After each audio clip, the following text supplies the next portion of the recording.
media is falling apart, and as it crumbles, a void is opening, a void that we intend to fill. The big legacy news networks currently average just 1.2 million viewers a weeknight, and those numbers are only going to get lower. Legacy media is dying, and the younger generation has moved on. Legacy media panders. Legacy media lies. Legacy media does not know what the truth is, and they don't care about it. Legacy media is a dumpster fire. This is why we few in our wild imaginations have started the Fight Laugh Feast Network. Our goal is to take down the legacy media giant of the last 50 years with our 5 stones. We started in 2016 with our flagship show, Cross Politics. Since those small beginnings, we now air on DirecTV. Our broader podcast network now gets over 4 million downloads a year. And our Fight Laugh Feast pub, which includes TV shows like This America, The Rowdy Christian's Guide, Pastors in Politics, and As the Lord Pleases, with your support, many more to come. Our goal is to become the flagship new media 2.0 network over the next 50 years and take over nightly news, sports, sitcoms, hunting shows, and more, all conveniently stored for you in our Fight Laugh Feast pub. We're already reaching the next generation through our podcast shows on YouTube, X, and our pub, while also tapping into legacy media audiences by airing our shows on TV through DirecTV and Xfinity. We have made a lot of progress with some duct tape and a good bit of intuition and a lot of sweat. And now we need your support more than ever. The TV networks have had such a negative impact on our households, and we're trying, by the grace of God, to put a stop to that. We have the opportunity. We just need the army. Now more than ever, we need you to join our pub to help us reach our goal of 1 million pub supporters in the next 5 years. There's no way around it. Competing with Fox and the Alphabet networks without money is virtually impossible. It's cheap for you to join. And when you do, you're combining your small monthly support with a growing army of like-minded Christians. We have thousands, we need millions. So if you want more of the Alphabet network's misinformation and lies, don't join. But if you want to give us a mere 5 stones, then please join the pub, and together we will take a swing at the head of big media, all the while fighting, laughing, and feasting to the glory of God.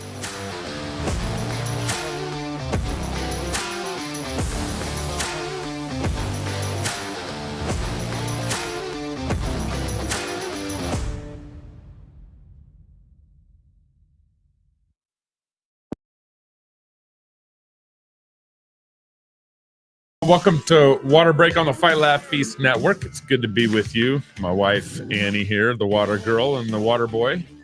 Today, the topic today, I mean, how could you not talk about this? Yeah. Faith, fitness, and why feminism is destroying the Secret Service. A lot coming. It's going to be a fun show. Make sure you guys download the app. That's the best way to kind of stay engaged with us long term. We have a number of other shows and podcasts on the app, from theology to sports and the bullpen. Mark Dewey. We have a new show in Spanish on the Reformed Faith Gospel show on Spanish from Pastor Edgar. So excited about that. Would love for that to spread throughout Mexico and our Spanish speaking neighbors. Man, check that episode. I'm really excited about what Edgar's doing over there. And then we're going to be in Fort Worth, October 31st through November 2nd at Prodigal America. Go to prodigalamerica.com. Also, if you have a business and you want to sponsor or booth at our conference, go to prodigalamerica.com and you'll see the boothing section or the sponsor section there too. So check that out. All right. So we're going to talk about why feminism is do you got anything to add? Any open thing before we get into some of the topic? No, I mean, obviously nothing you want to plug and talk about?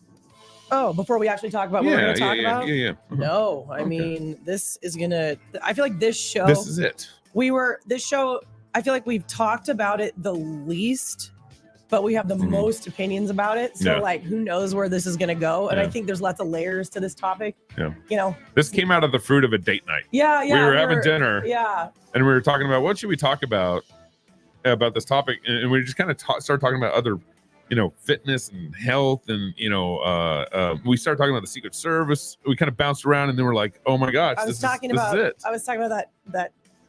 that poor chubby Secret Service lady who's getting a lot of ads. Yeah, this one. Oh, there she is. I mean, instead of Die Hard, it's DEI hard. Who did that? This is so good. Oh, that's so good. Unbelievably clever. And I mean, she's got to just be not living her best life now. Some bad. Is she the one who hid?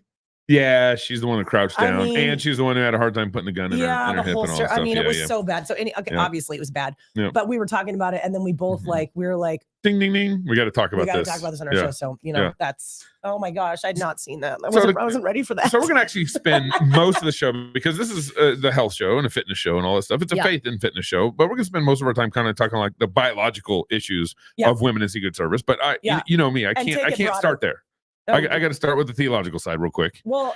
Okay. I mean, let's just real quick. Real quick. We aren't going to spend hardly any time on this, but there's a couple things that first of all, we have to believe and trust how God designed men and women. God designed men for one thing. God designed women for another. Well, obviously. I mean, I think it's obvious. I mean, this is basic Genesis 101. Many people do not seem to think it's obvious. Not at all. And within that, God made men to destroy and women to give life. That's a basic kind of principle: men to protect and destroy, and women to give life. And one of the awkward things to me or I say one of the sad things, is like you have women saying that they're going to jump in front of President Trump and take a bullet for him, when it should be the other way around. Men take bullets for women. Men protect women. It should be the other way around, but also she didn't do it. So, like I said, there's layers here. Okay. And I'm just talking about the principles, the biblical principles. Nice. Yeah. No, I'm talking about the biblical principles. Also, you failed. No, she ducked down to pick up President Trump's hat. Oh my gosh, the wage gap. Oh, this is, The wage gap's not true. This is why men get paid more than women. Don't pay her. Don't pay her. Her only job is to do the opposite of that. Well, and the initial blonde who tried to walk up to protect President Trump was like a foot shorter than him or whatever. And then at one point she bent down, exposing Trump to pick up his hat, his Make America Great Again hat. That was like crazy. Just not. But I couldn't believe. I mean, if a man did that, it would be the same thing. It'd be like, you're insane. Yeah. Why are you reaching down and picking up the hat? You need to be protecting Trump. But her body. Yeah. Her body size. She's like waving her hands trying to cover really Trump. Small. She's really small. Right. So you got the kind of creational. God made men to protect and destroy, and God made women to create life. So you have that. You have the command in Deuteronomy 22:5, where Moses says that a woman shouldn't wear warrior clothing, and basically a woman's not called to go to war. Yeah, and you reminded me of that. We talked about it a long time ago. But I hadn't recently thought of it. Mm-hmm. And then you guys have the role that men are. I mean, the general role that men are supposed to go out and defend and protect and take dominion, and kind of this call to be outward, and women's called to be homeward. And so you have this, and what we've created in our culture, especially in feminism. And feminism, I don't think we understand how far feminism goes back. It really goes back to like the early 1800s. I think Becca Merkel's book kind of maps it out from the 1900s. Early roots. Yeah, early roots, and it goes back to the early 1800s. But over time, and men have bought the lie, and women have bought the lie that basically what has happened is, because women for the longest time, feminism for the longest time was arguing that, I can basically do whatever a man does. That's basically what feminism is arguing, or I should be able to do whatever a man is allowed to do. Yeah, I think that, and I might, maybe this is something we talk about later. I think also and that is how I reach my full potential. Right. That's right. You know what I mean? Because I will be most fulfilled if I can do whatever I think a man can do, or what I'm allowed to do, whatever best at doing. Right. So because I think there's overlap, because there are some things, not all things. This is an example of not all things, right? that we're talking about today. Yeah. But there are some things that a woman, probably some women, could technically do just as well or fine or whatever as a dude, but that doesn't necessarily mean that you should do it. Want to do that. And that's one of the questions about feminism and the lie of feminism is like, why? Why do all these girls want to do this? Right. Like, why? Because they've been taught the lie that working outside of the house is more fulfilling than working inside of the house. Or just doing what men do traditionally, and what men exceed at, and what men are gifted in, and what men normally have always done. is they need to do that in order to have arrived. That's right. Yeah. Which is so sad. And that's why a lot of very anti-woman, really, right? Like it's. And that's why a lot of sin you can trace back to, the sin of envy. And the sin of envy is if this person, I want to do what this person's doing, or I want to have this car, or I want to, I'm envious of whatever this person is. And so feminism, one of the root sins that's embedded in feminism is envy. Yeah.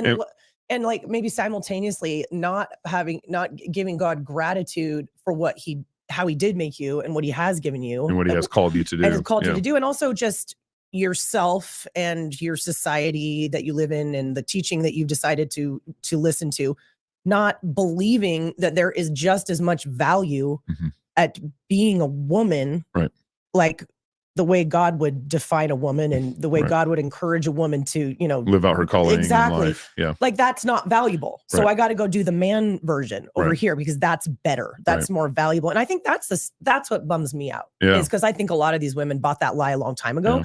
And if they hadn't, they would not be trying to join the Secret Service. Yeah. It's insanity. It's insanity. Like it's just crazy that we've gotten here. And so trans culture started with feminism. Because they're already saying I can be like a man.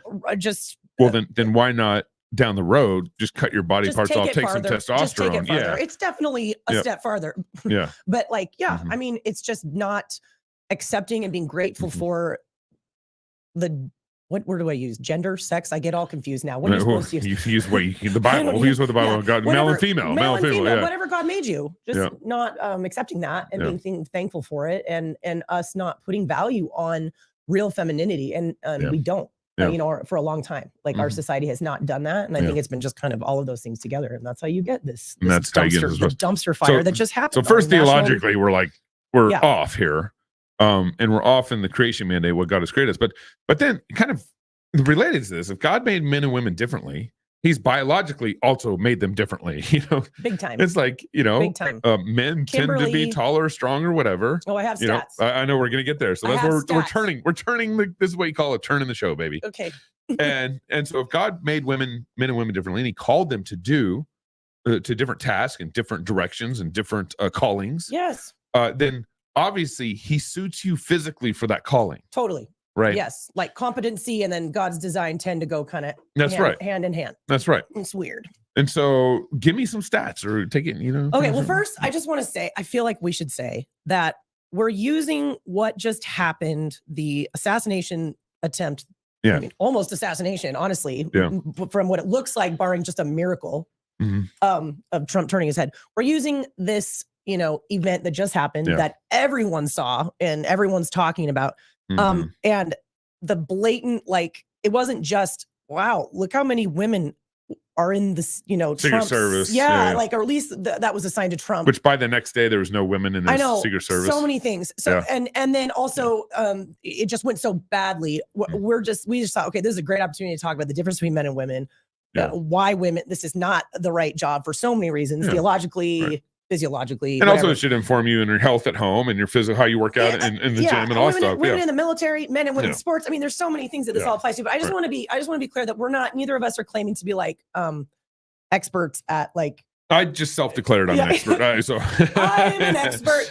And I know we're still waiting for a lot more information to come out, and everything's under investigation. I know that, and I also know that it's not just those ladies who ducked, and it was so bad and couldn't get the holster. Although it was really bad, I'm sure there were. I mean, it seems like there was so much incompetence, so much embarrassment happening for men. Everybody involved at so many different levels. So I'm not saying that it's only the women. That's the only reason this was bad. We're not saying that, right? But this is the topic that we want to talk on, and this is a really good Exhibit A. Yeah. So. There you go. Yeah. Is that good? Okay.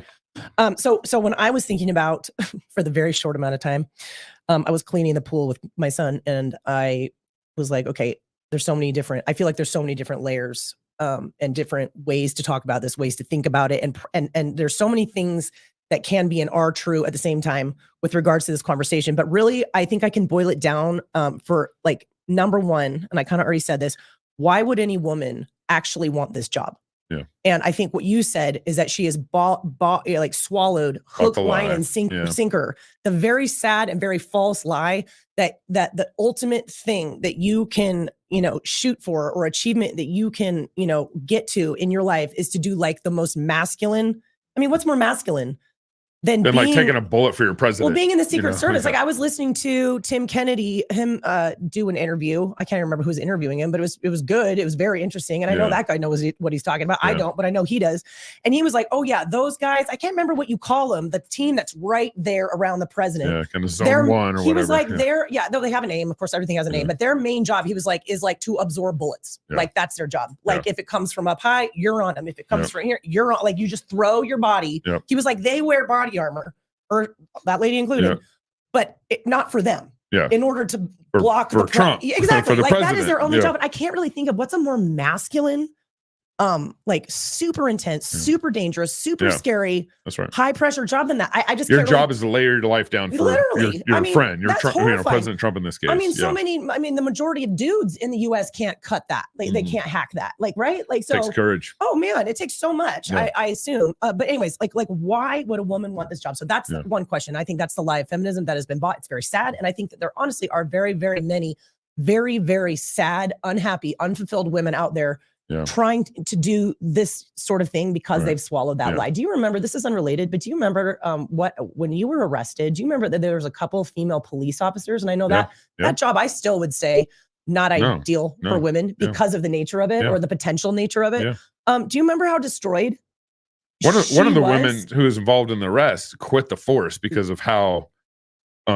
emotional it made her, how and she got like a bunch of like hate mail and she couldn't, like she just couldn't even handle that, and that wasn't even nothing physical even happened. I mean, you got put in a cop car, but it's like I mean, it's just I know it's crazy. So, I mean, she literally quit her job. She's like, I just cannot do this. Like I can't do it. Like there's certain things that men are clearly made for, and we can talk about it. But anyways, why would anyone want this job? But the second thing, why did the Secret Service hire her? And those are two separate things, right? Like they're two separate things, because it's like, why are all these women wanting these jobs? But then there's this whole other thing about competency. Why did that girl get hired? Right. And that's what I don't understand. I mean, obviously we've learned that there over the last 5-ish years, from what I've read, there's been some big policy changes, something about Kimberly, the head of whatever department. Cheadle. Is that her last name? So the director of Secret Services is Kim Cheadle. Kim, you've done a lot of good. Cheadle's now going to become an adjective for someone who screws up. Man, I cheatled that. Oh my gosh. Yeah. Sticking cheatled it. And all that when I was reading through the little pamphlet on what does it take to become a Secret Service agent, and you got some stuff. I got it right here. It was like a whole brochure. It was very nice, but they were like, it was like the front page, picture of a girl, second page, another picture of a girl. It was like, wow, guys. You're really pushing this hard. And it was EEO, equal employment opportunity. They were women, like, they were going on and on and on about it. But I mean, that's how you get these hires, I assume. Yeah. Well, let me answer some of that question. And then we can talk about like testosterone and all the things. Yeah, that's good. So in the Secret Service, there's about 7,700 agents in the Secret Service as of this report. Interesting. The bell curve. So you have the most Secret Service agents are between 40 and 49. That's just at the bell curve, right? Which is it makes sense. Average age of Secret Service is 41. The average years of service is 11.4. 11.4. Longevity is probably a hard job, but you also probably got some good time off too, especially if there's 8,000 agents protecting. The presidents that are alive right now are Obama, Bill Clinton, George Bush, Trump, and then Biden, and then actually as of this last week, they finally gave Secret Service to JFK. Okay, right. JFK's been asking for it for over a year, or for about a year. His dad and his uncle was suicided, probably by CIA, maybe. And he's the top 3 candidate for president. He's a big figure. So they finally gave it to him too after the attempted assassination. So you got 7 presidents, I think, and presidential candidates, including RFK, all using these 8,000 Secret Service agents. Or something. Currently, not everyone's an agent. Some people are not filled, and some people are filled. Whatever. Sure. Okay. So the job type, you have administration, 24%. Administration special agent is and technical law enforcement make up about 50%, and then you have this uniform division. I'm not sure which makes up 16%, so I'm not quite following how those jobs. What's the stats though on male versus like how male, many women? So out of 70% of all that 7,700 Secret Service agents are men. So 76%. And then you have so on out, like the right 24%, 25% yeah, female. Right. Okay? And I heard a quote from Kim that she's pushing for 30%. Because it's all about, that's what it's about. Equality. Equality. And not having the physical presence to cover President Trump, just standing there. Just standing there. If they get shot, if they don't, it doesn't matter. We don't care about how that. many women. All right, so here's you have out there. Here's the push-up protocol. So all these stats are, under you got to finish X amount of push-ups in a minute. You got to finish X amount of sit-ups in a minute. You got to finish X amount of pull-ups in a minute. Yeah, this is like the physical requirements that you have to pass to get into the Secret Service. To get into the Secret Service. And it's with all military, it's usually some kind of running, push-ups, pull-ups, sit-ups, they're all 1.5 miles, that kind of thing. And per usual, there's a dudes category and then there's a lady category. Yeah, thanks. Thanks, Sarah. I corrected myself. I said JFK, I meant RFK. Thank you for that correction there. Junior. So this is how many push-ups. So what's the standard for how many push-ups a man should do to get into the Secret Service? This is for men. Henry, geez. And then they have very poor, fair, good, excellent. Those are the categories. Very poor for pull-ups for women was 0 pull-ups. I know. And I do agree. We'll get there. You're jumping ahead. Yeah. I read it all. I couldn't help myself. I know. Very poor. So for men ages, we'll just stick with the ages 20 to 29. Yeah, stick with the young. Okay, stick with the young guys. Okay, the guys who should probably get the most push-ups, the guys who should get the most sit-ups, ages 20 to 29. Testosterone is highest. For men, excellent rating is 55. So you need to get 55 push-ups with under a minute in a minute to have an excellent performance. And there's all sorts of rules that they have, like you can movement rest in possession, not that you can all that stuff. You can't stop. Well, how many what's excellent for the ladies? So 55 for the men, excellent. Now I was wondering what kind of push-up is it the forearm push-up or the it's usually outside. A military style push-up usually, but I didn't check. It doesn't matter. I mean, they'll have a standard and you'll have to do it. So whatever it was. So very poor for man.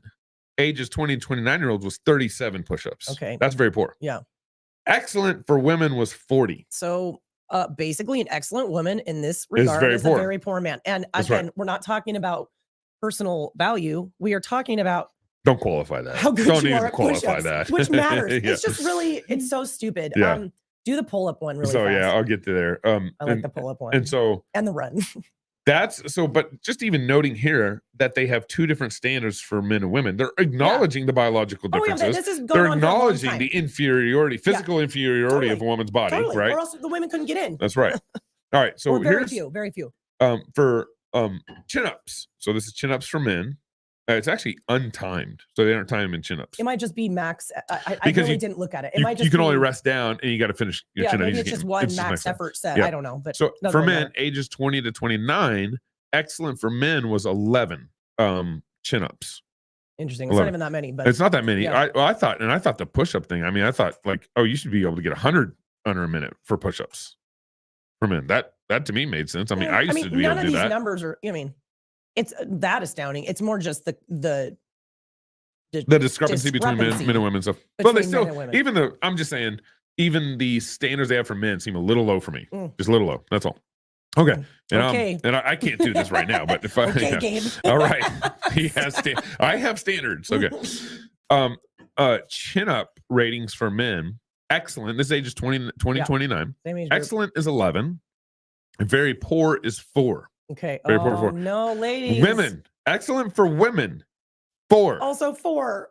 4. So your chin-up standards to get in the Secret Service is where men would get rejected, likely. Or they'd be like, for Secret Service. Get back of the bus. You are poor. Yeah.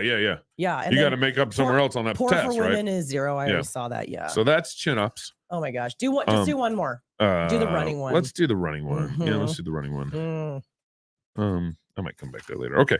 So this is the 1.5 mile rating. Mile and a half run. Mile and a half. Yep. I when I originally read this, I was thinking 1 mile. I just figured it was 1 mile. You saw the times, and you're like, oh no. I was like, these are really bad. Our nation's best. Yes. So at least it's 1.5 miles. Yeah, it's 1.5. Yeah.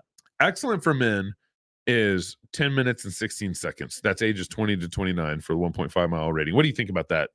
10 it's not bad. It's 10, not bad. 16. I mean, a lot of these guys are I mean, you aren't expecting a track star, exactly. but you need endurance and you need to be able to complete this. Yeah. And if it like, you just don't know if you need to run for a mile really hard, you need to be able to, you know what I mean? And where you're looking for kind of all around fitness here, all around functional fitness. It seems like that they would need to care more about like the 40-yard dash or 100-yard dash, because most of their running probably within. Yeah, I'd almost kind of. I don't know. That would be a standard. I don't know enough about this, that kind of field training and all that, you know, but anyway, so 10:30 you said? So 10:16 for men. So that's the 1.5 mile. For women, excellent for women is 12 minutes and 50 seconds. So they're almost. That's like three minutes off. Almost. And I mean, you know, guys, if you set a timer for 3 minutes and you just sat there 2.5 minutes and it wasn't an emergency, you'd be like, oh yeah, my field got caught on fire. I know the minutes. I know the minutes. 3 minutes is a lot of minutes. Yeah.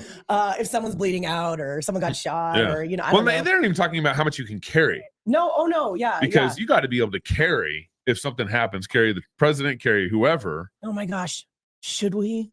We did talk about, our story. Let's turn the corner here. Is that how this came up on our date? That is how it came up. This is how it came up. So, okay.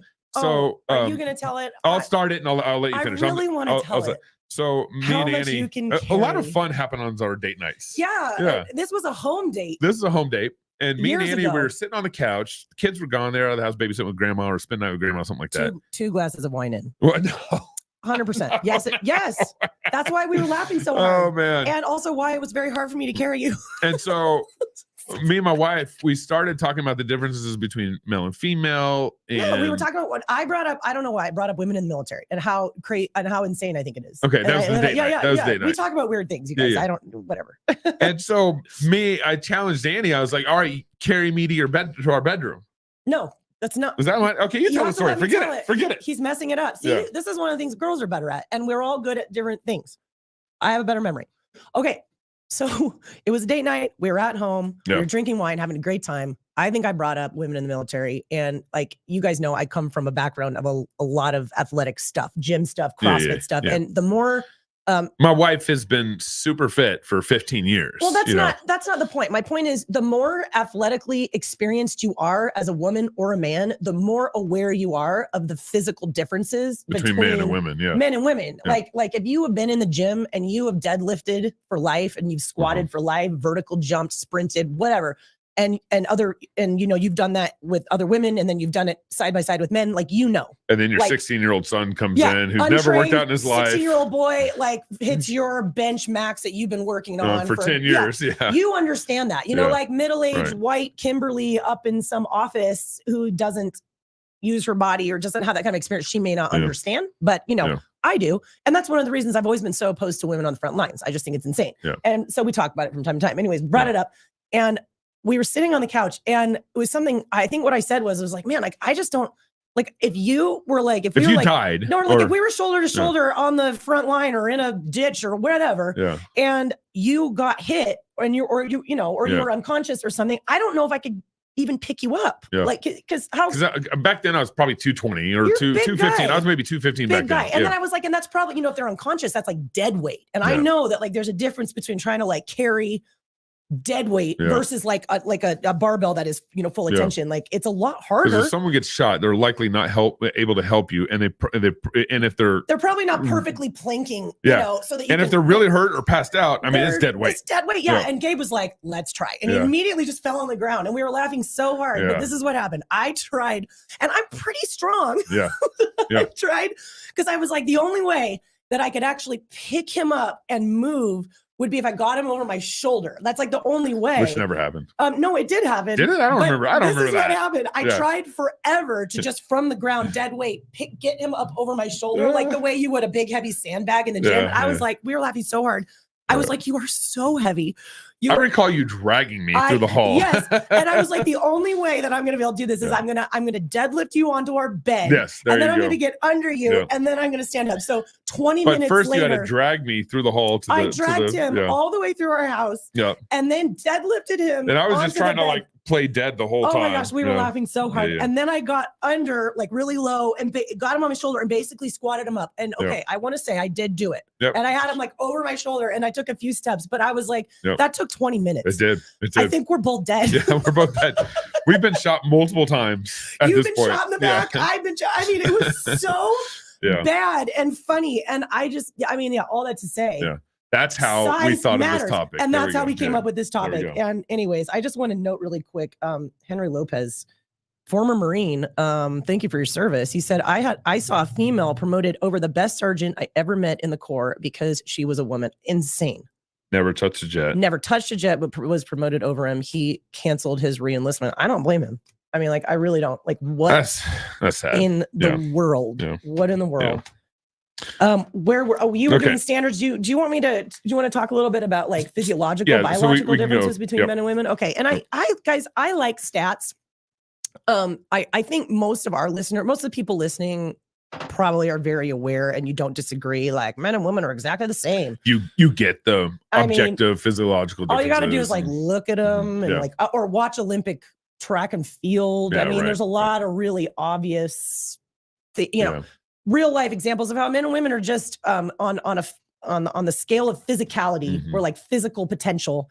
Women cannot compete with men for the most part. And I'm not saying I'm sure plenty of bums off the street who are overweight that I could beat in a 40-yard dash. I'm not saying every single man is better and stronger and faster than every single woman, but if we're looking for best of the best, or we're, equal training, equal whatever, there's just no comparison. And I think most people know that, but some of the physiological reasons are really interesting. And I think it's helpful for us to hear them every once in a while, because it's just such a clown show that we're living in. Now, you can pull these sorts of stats in the world of just health and science and all of those things. No matter what people will tell you, even though there's a huge war on gender right now, and there's a bunch of talking heads who are like, no, men and women, and everybody who is being honest, researchers, scientists, it doesn't matter. They all recognize this, because it is so easy to prove, just in levels of testosterone alone, and what happens when you go through puberty and all the different physical adaptations that happen when a man does go through puberty, and what testosterone does for you, right? So just a couple of things. I pulled these stats from ACSM, that's the American Council of Sports Medicine, but you can, NIH has these. There's tons of studies on PubMed. You can find this stuff anywhere. And again, the more that you experience or work in a field where physicality is what it's all about, you see this firsthand, firsthand. Okay, but here is just a couple little blurbs from them. They basically, the ACSM they pulled an expert consensus, so brought a bunch of different experts in the field together, and then they sort of released a statement, mostly, I think, in the wake of so many dudes trying to compete in women's sports. Okay. And so a lot of people are like, okay, I guess we have to admit, state the obvious. Things are starting to get really bad. Girls are losing medals and things like that. So, point number one: biological sex is a determinant of athletic performance. Adult males are faster, stronger, more powerful than females because of fundamental sex differences in anatomy and physiology dictated by sex chromosomes. Before puberty, sex differences in athletic performance are minimal. This is really funny. Remember when our kids would do Parks and Rec? And they're saying puberty on average 12 years. Some boys that's later, some boys earlier, obviously.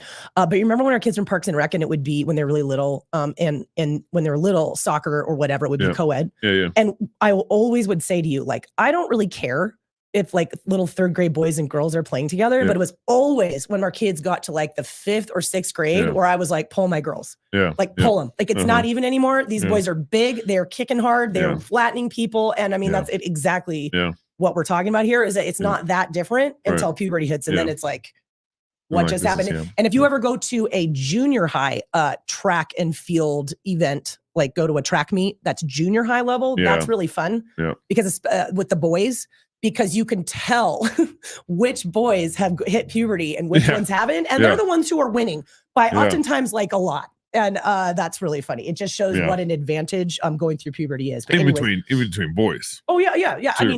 Totally. Because again, before there isn't much advantage, but once you hit puberty, it's see you ladies later. So before puberty, sex differences in athletic performance are very minimal. Significant differences emerge at puberty, roughly 12 ages, due to anabolic effects of testosterone in males. Testosterone levels rise 20 to 30 fold in males during puberty and are 15 times higher in males than females by age 18. So just to give you guys an example. Give a stat on that. So I'll give an example. Right now, I'm almost 40. My testosterone is 75, which for women, especially right now, because there is pretty much an epidemic right now for males and females. Testosterone is low, for a lot of different reasons, I think.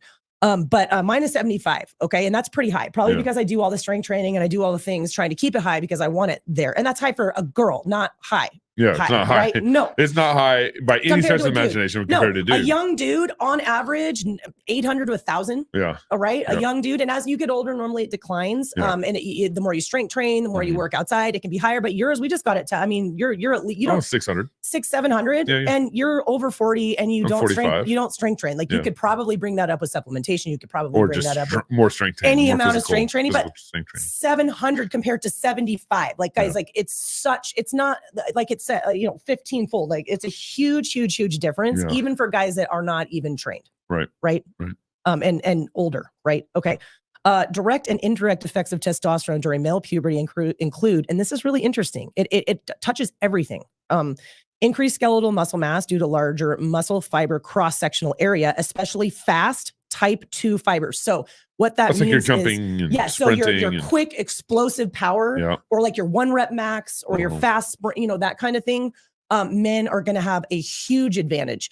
You'll see still advantage with men, but less if you look like at ultra marathoners. The dudes will still win, like the best of the best dudes versus women, they'll still win, but you see the gaps close a little bit. But with things like this, like, oh, I might need to pick up the president and walk off, or I might need to pull myself up and over something. If I did a 1 rep max bench compared to a dude, there's going to be a huge discrepancy, who's equally trained to me, there'd be a huge discrepancy if it was like, okay, something that's way more endurance oriented, the gap closes a little. And I do think that's interesting to note, but they have larger muscles, bigger cross section, especially their fast twitch fibers, lower percentage body fat, higher hemoglobin concentration and mass. What's hemoglobin? So that's just basically a nerdy way of saying you're getting more oxygen delivery. Oh, okay. So which you need for obvious reasons. Larger ventricular mass, that means your hearts are bigger, and cardiac volumes. Okay, heart and lungs, the actual organs are bigger, the outputs are bigger. So you can pump more blood. Everything. Pump more oxygen. How much bigger are my lungs than yours? I don't know. I've always read bigger. I don't know like by what percent. And I mean, obviously, if it was like a small man and a big woman, maybe they'd be more similar. If it was, it probably depends on just total body size. But on average, bigger outputs, bigger organs. Yeah, right. All around. Larger airways and lungs, greater body height, and longer limbs. The obvious things that we have to say. Adult males are stronger, more powerful, and faster than females of similar age and training status. Right. The sex difference in athletic performance, where endurance or muscular power, it even lumps endurance in here, but muscular power even more so, is required. Where it's required is roughly 10 to 30%, depending on the event. So it's so interesting how God clearly physiologically designed men to be able to do these sorts of things, defend, kill. And we're not even getting into like the psychological differences. But I have read some papers talking about, obviously, you can. Well, we've talked about just the ability to handle more stress. Here on the show. That's actually a really good point. And I don't work in this sort of field. I don't, in the research. I don't work, like I don't have a lot of experience, talking to Secret Service people or even law enforcement people or whatever. But I just work with regular women, and their number one issue, whether they know it or not, I would say, is that just the stress of life is wrecking their health. So if you want to stack on, like, I go to work every day and I might get killed. I go to work every day and I worry about my friends getting killed. I from my perspective, I'm like, we are not designed to withstand that. Like that is not, our bodies physiologically do not handle stress as well as men's do. So again, it's like, you just have to reverse engineer it. Just look how God designed us, and it makes it pretty obvious what we're good for, or like what we're going to be the best at. I want to make sure I'm not missing any. I'm talking about this with my wife for years. All these soft complementarians, thankful that others are seeing reality and not this insane female warrior culture. That's JY Media. Yeah. I mean, it is crazy, and we're happy to talk about it. That's funny. Well, what other thoughts do you have? What else do you want to talk about? Well, I mean, I think, this conversation can get a little funny in kind of the secular world, that is even against, the transgenderism, that's even against, and that will reluctantly recognize the physiological differences between men and women. You see this in the church too. You see this in like a complementarian church or a egalitarian side of church, where they'll reluctantly acknowledge the biological differences. But then then they still try to kind of push to the edges, or push to the corners, or push to areas where God, clearly said that there's a difference between men and women, and they serve in these ways, and they're called in these areas. Yeah. And so I really think we could talk about the physiological differences, but there's a culture. There's just so much pressure. There's so much, wind blowing to like, hey, women, even though there's there's biological differences, you just need to work harder. Sure. You just need to put more effort in. Just a competency thing. Yeah. And or a work effort. It's like, okay, so men are stronger, so that means you just need to work harder to get there. 10 times harder. Right. Whatever. 10 times harder. Yeah. Right. Okay. So this is the thing. I think you're right, because there's more of a secular competency conversation, which is the direction that when I was listening to Tim Kennedy, that's all he had to say. He was like, I don't care if you're male or female. I just am like, can you do it? Yeah. And I would take it further than that, because I'm a Christian. I think you would too. Yeah. But I do get that. And I would say, just from on that side of things, get rid of the two standards. I mean, what in the world? This isn't a Chick-fil-A, right? If they're going to be consistent, if they're really going to be consistent, just be like, you got to be this size, you got to run this fast, you got to be able to lift this much, because it's like lives are on the line. I think that about Army. I think that about law enforcement. I think that about any situation or calling or whatever, where it's like the competency is the job. And that's not true of all jobs. Like there's plenty of jobs where it doesn't matter what you're physically capable of. You can sit at that keyboard or whatever. Like there's lots of jobs where it's like anyone can, that doesn't matter. Yeah. And it's maybe a different skill set that you need. Maybe you need to, be able to design, I don't know, websites, or maybe you need to be able to have really good phone skills or whatever. It doesn't really matter. But here, competency is everything. Yeah. So get rid of the double standard. And if you did that, you'd rule out most of the ladies. That's right. I would assume you would rule out most of the ladies. If you're just trying to be consistent on that side of things. And I just really think, come on, that's like low hanging fruit. And what a joke. And I cannot imagine that as a dude in the Marines, in law enforcement, in, Secret Service, I cannot imagine that does not create some resentment in some of those guys who have higher standards. Yeah. They're working harder. They're doing more in the physically capable. And they're like, okay, and listen, they have to meet higher regulations. There's this girl over there, and he's like, well, if I get shot, I don't think you can help me. She can't carry me out of the foxhole. Yeah. I mean, there's just certain things that come with this job, and I don't know how you couldn't be, even if you were the nicest guy ever. I don't know how you couldn't be like, this makes me really uncomfortable. Yeah. Right. There's something very unfair and unjust and wrong about this. And also, men naturally want to protect women no matter what. Yeah. No matter what. Yeah. So I think you're putting them in a compromised position where now it's like, well, now I got to take care of the and you. Yeah. I think I got to take care of the dead guy and the woman. It's built into at least good men. It's built into them. So there's the competency thing. But I think you're right that there's a whole other bigger conversation that Christians need to be having, and that hopefully I wish the world would wise up to, because I think women would be a lot happier that being feminine and everything that means and looks like, and it can look so different for so many women. Are you married? Are you not married? Do you have kids? Do you not have kids?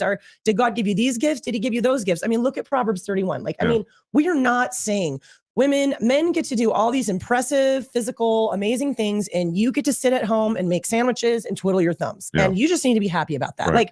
That's not what we're saying. That's not what God says. I mean, the Proverbs 31 woman is such an impressive woman doing very important, very meaningful, very valuable things, right? She was valuable. She was important. She was running her entire household. She had many gifts that went beyond or were an extension from just doing housework. Although just doing housework, I should take the just out of there, is very, very important. I've sat with, so many women over the years, when they're like, I want you to be my personal trainer. And you say, okay. And then you sit down and you have a little consultation and you like meet the trainer and like, okay, what are your goals? It's a counseling session. It's like, not all the time. No, but I have been struck over the years. How many, this is a perfect example of what we've been talking about with the lie of feminism. So many women, so many, without even realizing it, I assume, when I ask them, what do you do? And they'll say, I'm just a mom.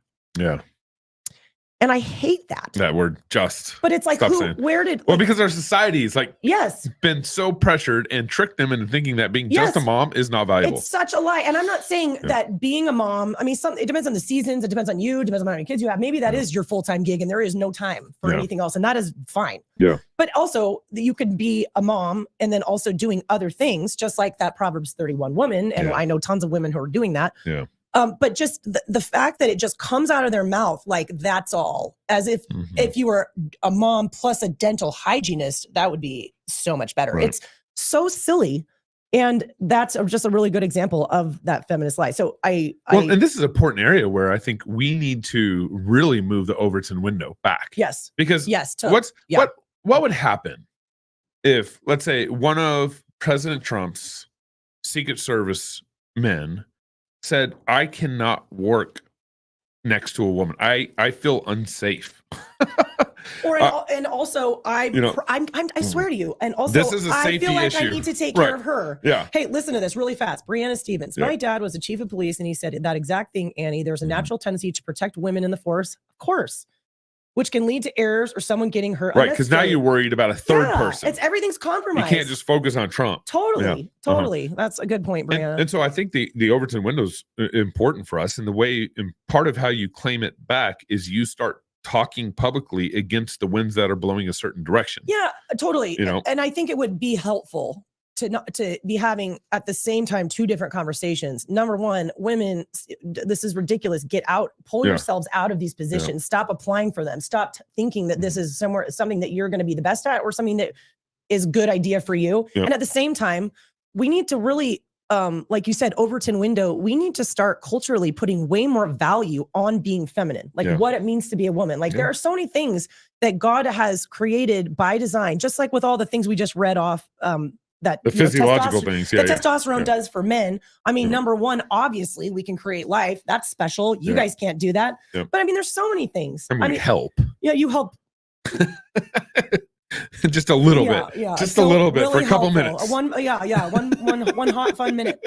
But I mean, there's so many things that women are gifted at. And that is, the world would be not doing well if we weren't here, using our gifts. Right. But you're right. It's the antithesis, generally speaking, to what men are gifted at and for. Like we nurture, we protect, we create, right? And that can mean so many things. Right. It can mean so many things. And it's like, why are was it Doug that always used to say this? Why are all these women so intent on being a second-class dude when they could be a first-class lady? That's right. Why? Amen. Why are you doing That's that? And I feel like women need to be encouraged, not just be like, well, you're stupid and you really suck at that. It's like you do. I mean, we saw her. But she could probably be really good at other things. Yeah. And so there's two arguments that me and Annie have kind of talked about a little bit. You kind of have the natural law argument, basically, where, men are stronger than women. Their bodies are made differently, testosterone, all that stuff. And then you have the theological, presuppositional argument where God created us a certain way. Yeah. God created us with certain duties, with certain responsibilities, and I like that the natural law argument is helpful because it comes with kind of facts and some you see it. Yeah. You see that men are bigger than women. You see it. Yeah. But the theological argument is, I think, where we actually move the Overton, what we use to move the Overton window. Yeah. Because the Overton window, if you're just debating facts, well, in an evolutionary world, apparently you can cut someone's facts off. You can cut their penis off and try to be a woman and identify as a woman. Right. And so you run into pump your body full of testosterone. Add testosterone. Well, just add chemicals. Just work on the cocktail. You got to perfect that cocktail better. Work around somehow. Yeah. And so we're created, and I tear up regularly during allergy season right now. So he's crying. It's just an allergy world. But if we understand that we're created in God's image and that our chief end of man is to glorify him in everything we do, if you understand who you are in relation to your creator, who you are in relationship to God who created you, and you cut with that grain, you cut with God's grain. Right. Well, I think it's John Piper who said, well, when you're obeying God, when you're following his word, that's where you're most glorifying God.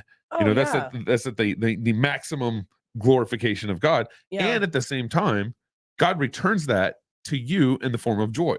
Yeah, and fulfillment. Mm-hmm.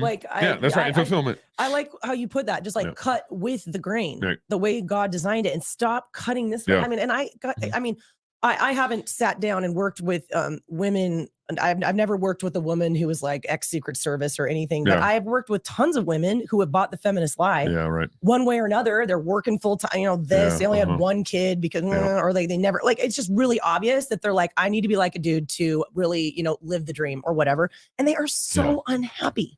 Yeah. And it's really sad. Yeah, right. And I've even some of them just been like, why don't you just quit your job so that you don't have this tension with not seeing your kids enough and nothing ever getting done at home because you also go home and your husband doesn't do anything and you have to do all that stuff too. That's like, a whole other, there's a whole other problem. Why don't you just quit your job? And they would like secretly, they'll like whisper to me, I would love that. Yeah. But like, oh, we can't afford it. Like they've built a life. We got a lake house that requires right. it. Like, what would my friends think? What would, have you just given up? Are you just a mom now? But I mean, like, ultimately, they're like, I would love that. Yeah. I'm miserable.